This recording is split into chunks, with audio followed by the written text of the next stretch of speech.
अथ वकारादि श्रीवामन अष्टोत्तरशतनाम स्तोत्रम्। श्रीहयग्रीवाय नमः। हरिः ओम्। वामनो वारिजाताक्षो वर्णी वासवसोदरः वासुदेवो वावदूको बालखिल्यसमो वरः वेदवादी विद्युदाभो वृतदण्डो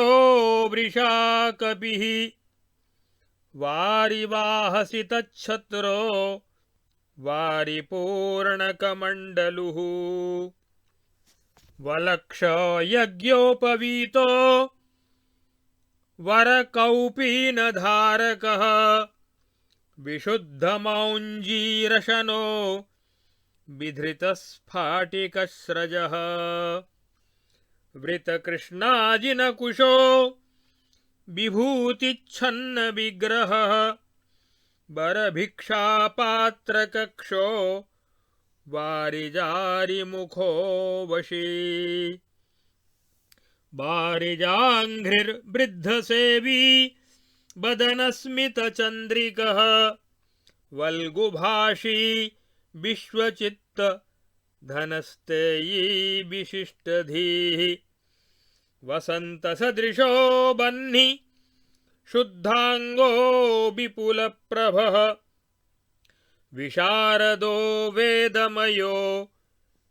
विद्वदर्धिजनावृतः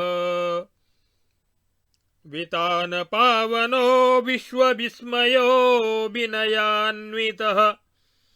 वन्दारुजनमन्दारो वैष्णवर्क्षविभूषणः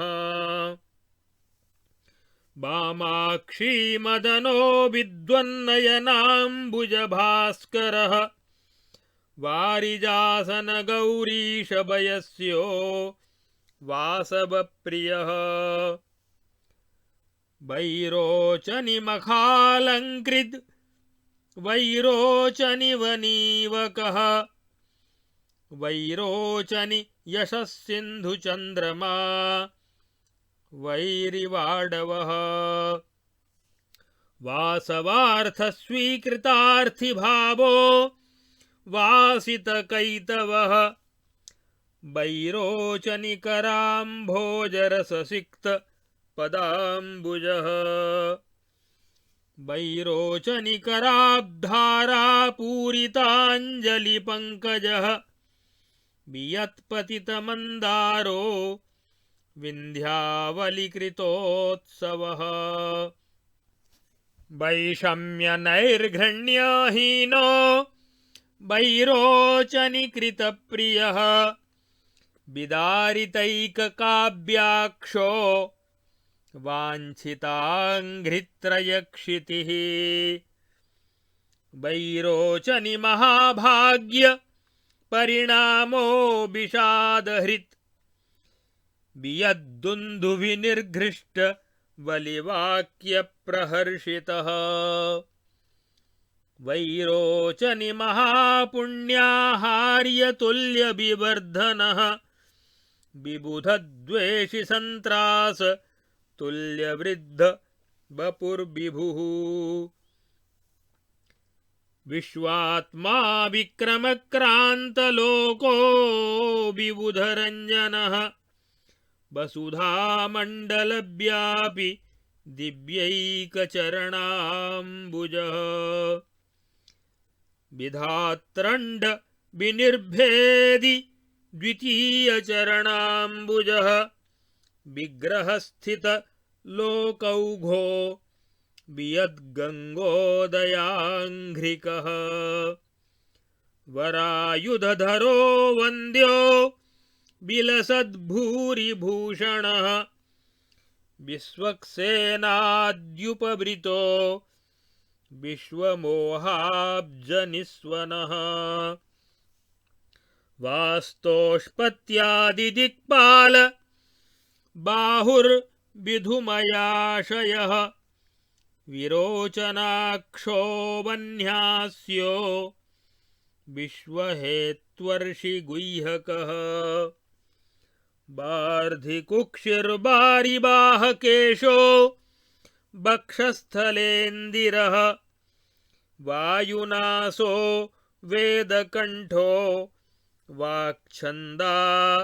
विधिचेतनः वरुणस्थानरसनो विग्रहस्थचराचरः विबुधर्षिगणप्राणो विबुधारिकटिस्थलः विधिरुद्रादिविनुतो विरोचनसुतानन्दनः वारितासुरसन्दोः वार्धिगम्भीरमानसः विरोचन पितृस्तोत्र कृतशान्तिर्वृषप्रियः विन्ध्यावलिप्राणनाथ भिक्षादायी वरप्रदः वासवत्राकृतस्वर्गो वैरोचनिकृतातलः वासवश्रीलतोपघ्नो वैरोचनिकृतादरः विबुधद्रुसुमापाङ्गबारिताश्रितकश्मलः वारिवाहोपमो वाणीभूषणोऽवतु वाक्पतिः इति वकारादि श्रीवामन अवतार अष्टोत्तरशतनामस्तोत्रं सम्पूर्णम्।